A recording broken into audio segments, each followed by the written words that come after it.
بسم اللہ الرحمن الرحیم۔ السلام علیکم۔ بلا شبہ قرآن و حدیث محض قصے اور کہانیوں کے لیے نہیں ہے، بلکہ اس میں حرف بحرف پوری انسانیت کے لیے اصلاح اور رہنمائی موجود ہے۔ ہم بڑی تحقیق کے ساتھ قرآن و حدیث کے مفہوم کو ہماری ویڈیوز کے ذریعے آپ تک پہنچانے کی کوشش کرتے ہیں۔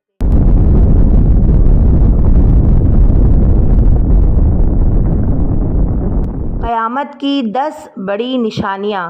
رسول خدا صلی اللہ علیہ وآلہ وسلم نے قیامت کی 10 نشانیاں بیان فرمائی ہے، اور یہ تمام کے تمام 10 نشانیاں آپس میں جڑی ہوئی ہے۔ رسول خدا صلی اللہ علیہ وآلہ وسلم نے ایک حدیث میں بیان فرمایا کہ قیامت کی نشانیاں تسبیح کے دانوں کی مانند ہے۔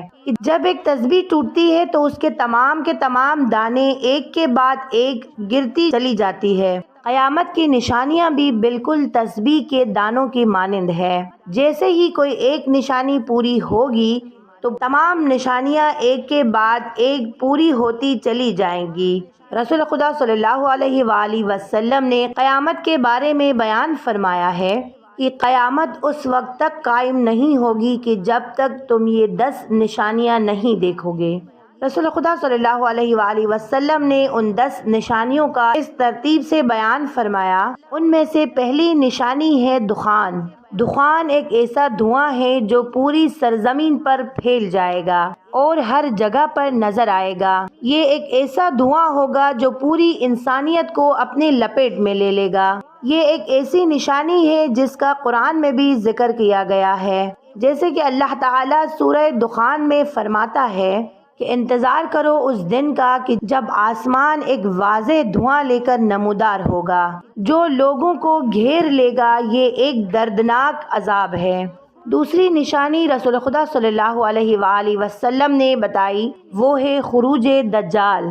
دجال کا فتنہ تاریخ انسانی کے ابتدا سے لے کر انتہا تک تمام فتنوں سے سب سے بڑا فتنہ ہے۔ اس کا اندازہ اس بات سے لگایا جا سکتا ہے کہ ہر نبی اپنی امت کو دجال کے فتنے سے ڈراتا رہا ہے۔ دجال کے معنی ہے جھوٹا اور مکار، یعنی حق اور باطل کو ملانے والا۔ رسول خدا صلی اللہ علیہ وآلہ وسلم نے فرمایا کہ مکہ مکرمہ اور مدینہ منورہ کے علاوہ کوئی ایسا شہر نہیں ہے جسے دجال رونتا ہوا نہ گزرے۔ تیسری نشانی جو رسول خدا صلی اللہ علیہ وآلہ وسلم نے بتائی، وہ ہے دابۃ الارض، یعنی زمین کا جانور۔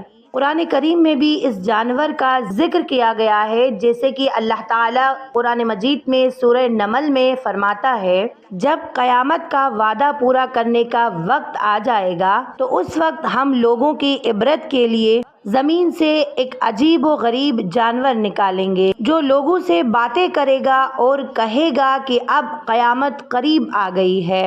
یہ جانور ہم زمین سے اس لیے نکالیں گے کہ لوگ ہماری نشانیوں کا یقین نہیں کرتے تھے۔ یہ ایک ایسا جانور ہوگا جو سچے ایمان والوں کو اور ایمان کے لباس میں چھپے ہوئے منکروں کو نشان لگا کر جدا جدا کر دے گا، جس کے بعد مومن اور کافر کا فرق بالکل واضح ہو جائے گا۔ قیامت کی چوتھی بڑی نشانی ہے سورج کا مغرب سے طلوع ہونا، اور یہ وہ نشانی ہوگی جسے دیکھنے کے بعد تمام کے تمام لوگ ایمان لے آئیں گے، اور اس وقت ان کے لیے بہت دیر ہو چکی ہوگی، کیونکہ سورج کے مغرب سے طلوع ہوتے ہی توبہ کے دروازے ہمیشہ کے لیے بند ہو جائیں گے۔ پانچویں بڑی نشانی جو حضور صلی اللہ علیہ وآلہ وسلم نے فرمائی ہے، وہ نزول حضرت عیسیٰ ابن مریم علیہ السلام ہے۔ محترم سامعین، حضرت عیسیٰ علیہ السلام یہودیوں کے ہاتھوں قتل نہیں ہوئے تھے، جبکہ آپ علیہ السلام کو اللہ تعالیٰ نے زندہ آسمانوں پر اٹھا لیا تھا۔ جب دجال کا فتنہ عروج پر ہوگا تو حضرت عیسیٰ علیہ السلام کا پھر سے نزول ہوگا۔ قیامت کی چھٹی نشانی یاجوج اور ماجوج کا نکلنا ہے۔ یاجوج ماجوج یافز بن نوح علیہ السلام کے اولاد میں سے ایک فسادی گروہ ہے۔ یہ بہت طاقتور اور تعداد میں بہت زیادہ ہے، جس کا اندازہ اس بات سے لگایا جا سکتا ہے کہ جن و انس کے کل 10 حصے ہیں، اور ان میں سے 9 حصے یاجوج و